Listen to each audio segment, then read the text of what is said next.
Bonjour, dans cette capsule, nous allons parler des réactions sélectives.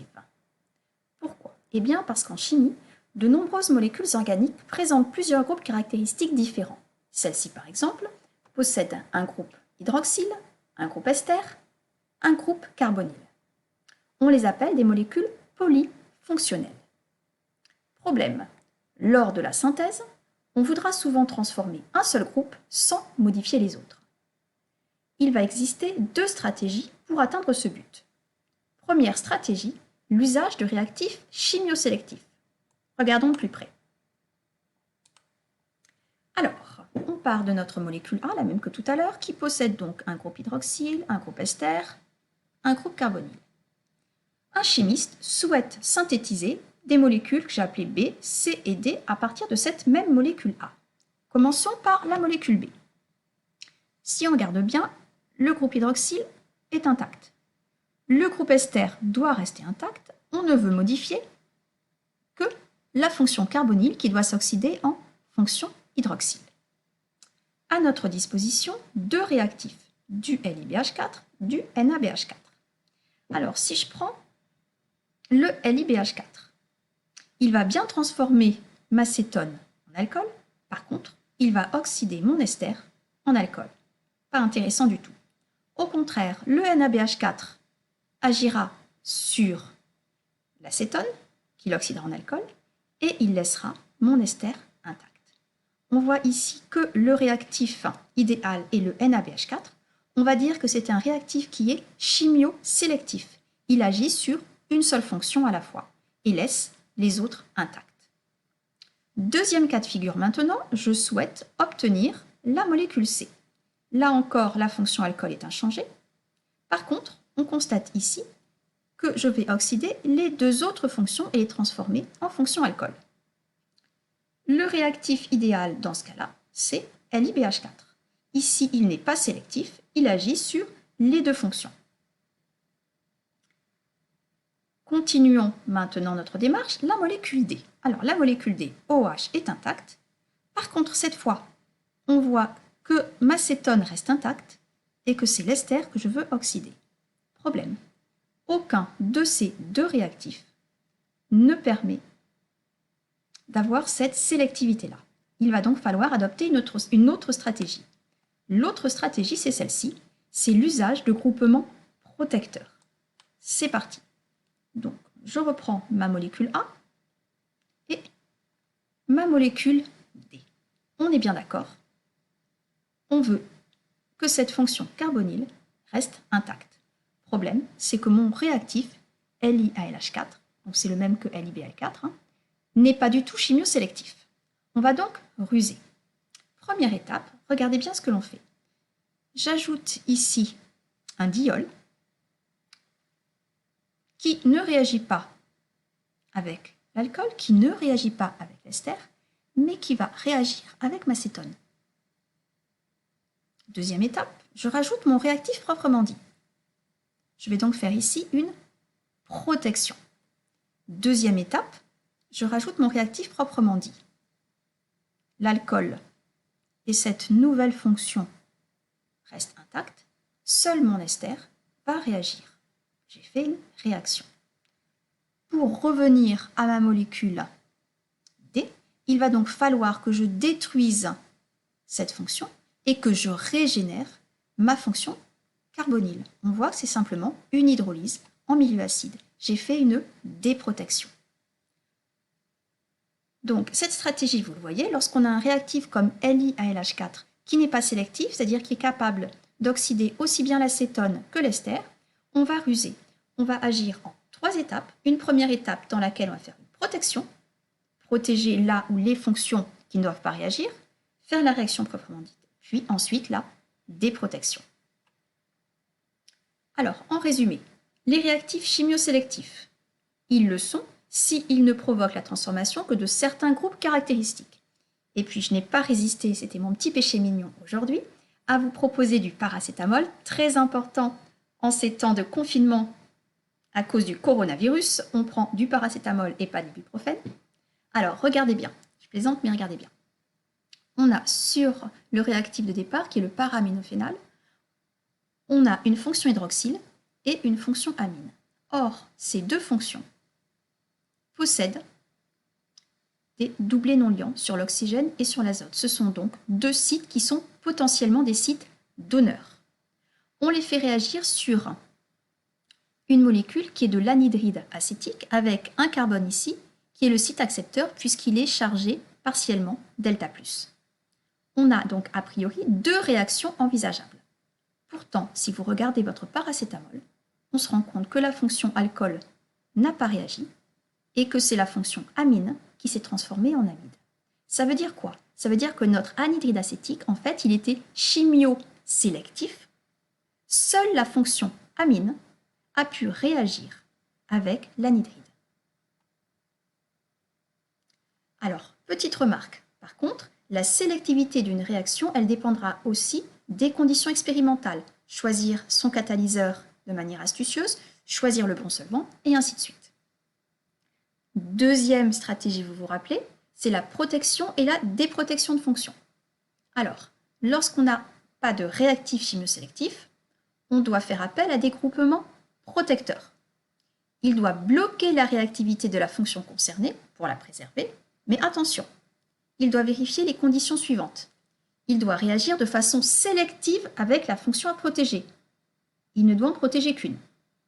Il doit être inerte dans les conditions réactionnelles choisies, c'est-à-dire que lors de la réaction, il ne réagit pas avec le réactif.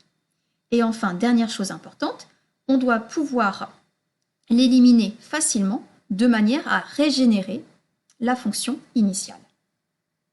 On peut reprendre un autre petit exemple rapide. Une fonction aldéhyde, une fonction alcool. À l'arrivée, ma fonction alcool doit être inchangée. Par contre, ma fonction aldéhyde s'est oxydée en acide carboxylique. La première étape va donc consister en une étape de protection. Vous voyez que je protège mon groupe hydroxyle en le transformant en ester. Deuxième étape, c'est une oxydation. J'oxyde mon aldéhyde en acide carboxylique. La fonction ester est restée intacte. Dernière étape, je fais une déprotection en transformant ma fonction ester et en régénérant ma fonction alcool. 3 étapes, protection, réaction, déprotection. Alors attention cependant, c'est important, c'est que ces étapes doivent présenter de bons rendements afin de ne pas diminuer de façon trop importante le rendement global de la synthèse. Pourquoi? Parce qu'on est passé d'une seule étape à 3 étapes et vous vous rappelez bien qu'en chimie organique, le rendement est rarement de 100%. Donc si on fait un rendement à 70, puis un rendement à 60, puis un rendement à 80 peut-être, le rendement global sera mauvais. Donc il faudra y faire très attention. Et de toute façon, la synthèse de cette manière-là sera souvent plus longue et parfois plus onéreuse. Troisième point maintenant, c'est l'application à un cas particulier qui est celui de la synthèse peptidique. Alors un peptide, qu'est-ce que c'est? C'est un polymère, donc une macromolécule, constituée d'acides aminés qui sont reliés entre eux par des liaisons peptidiques. Alors je vous ai présenté un dipeptide, 2 acides aminés, c'est l'aspartame. Et puis, je n'ai pas résisté parce que je suis sûre que vous allez en sécréter énormément pendant cette merveilleuse vidéo. Je vous ai mis une endorphine, la bêta-endorphine. Alors là, vous voyez que c'est beaucoup plus gros. C'est un polymère, énormément d'acides aminés. Il y en avait plus d'une trentaine que j'ai résumé ici si ça vous amuse. Et ce qui va m'intéresser ici, c'est ce que j'ai appelé la liaison peptidique, ce C double liaison O, NH. En fait, pour nous, c'est une fonction amide. Si vous regardez bien, je l'ai partout. J'ai un CONH ici. J'ai un CONH ici, j'ai un CONH ici, CONH, CONH, enfin je ne vais pas tous les faire, vous allez les voir, vous voyez, j'en ai encore un ici. Partout, tous ces acides aminés s'associent entre eux pour former une liaison peptidique. Et maintenant, ce qu'on va essayer de faire, c'est le rôle du chimiste, c'est de comprendre le mécanisme.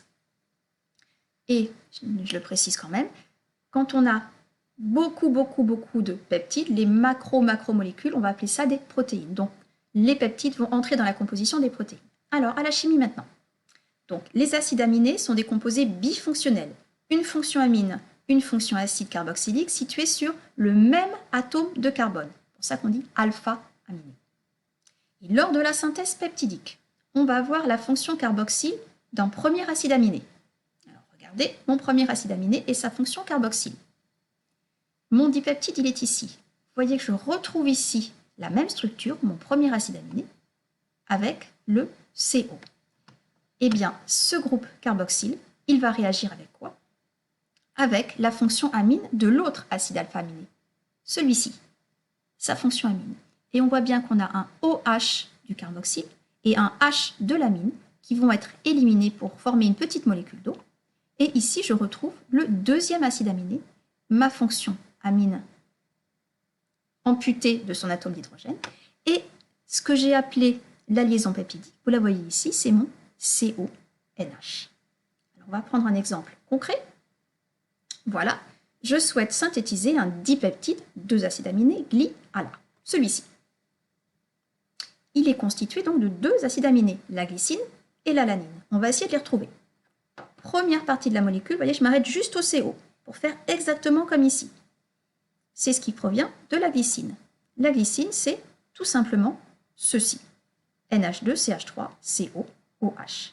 L'autre petit morceau, celui-ci, il provient de l'alanine, avec son atome d'hydrogène qui manquait.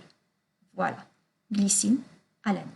Alors pourquoi est-ce que cette notion intervient dans le chapitre sélectivité? Tout simplement, c'est qu'on a un petit problème.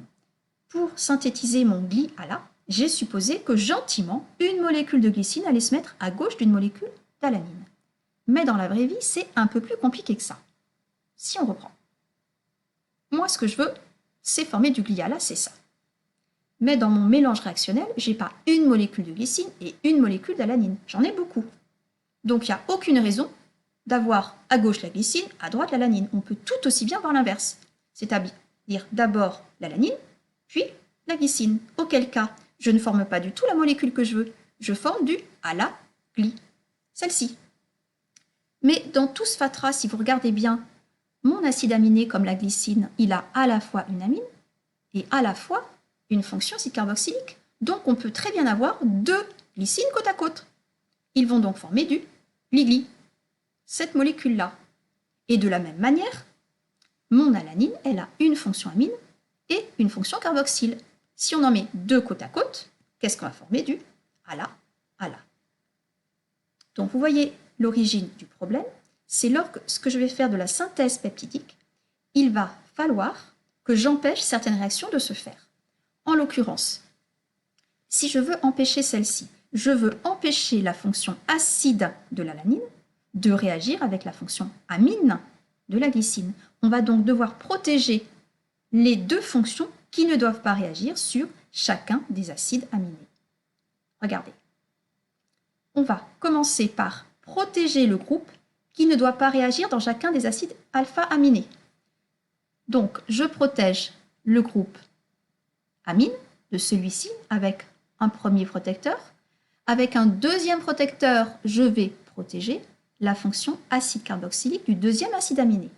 Seule possibilité maintenant, eh bien, c'est celle-ci, c'est-à-dire de faire réagir la fonction carboxyle du premier sur la fonction amine du deuxième.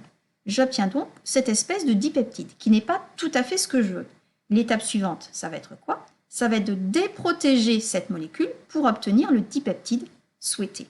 Donc on retrouve quelque chose de similaire. Protection, réaction, déprotection.